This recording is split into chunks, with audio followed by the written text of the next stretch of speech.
দিলে মারা যাবে, 8 ঘন্টা আগে মিলন ছুটবে না।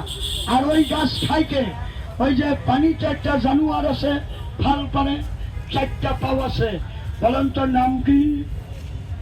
কুম্বিন না। একটা শটকানা দেবো, না জেনে কথা কয় বেয়াদ। জানুয়ারটার নাম হলো ব্যাং।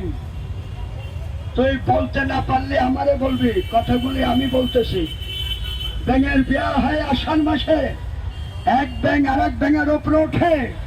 নিচের ব্যাঙ বলে গে, উপরেরটা বলে ঘু। গে ঘু করে আরাম করে মিলন করে। অনেক পোলাপান আছে এইরকম পাতন না নিয়ে কয় সারা দিনের বেলায় একাম শুরু বাজাইছে। আর এক পোলা কয় গোয়া মারামারি করতেছ, কয় তোমার হন মারামারি শেষ।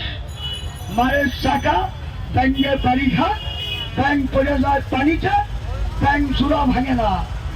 আপনি কেমনে গাছটা খাবেন আমি বলে দেই, শরীরে তৃপ্ত হবে না, মেসেজ করতে হবে না। রাত্রে ঘুমাইলে বলে হাড়ের মুতে ধরে, মুতের কারণে বলে হইতে পারে না, পেটের ব্যথায় বলে কিছু খাইতে পারে না, গার বলে চুলকানি কমে না, চুলকানি থাকবে না। এই যে সাপে গায়ে চেহারা দেখিয়ে দিই, আঙ্গুল দিয়ে দেখাবেন না। যে কবে আমি গাছ মানি না, আমি কব এটা ইবলিশ শয়তান।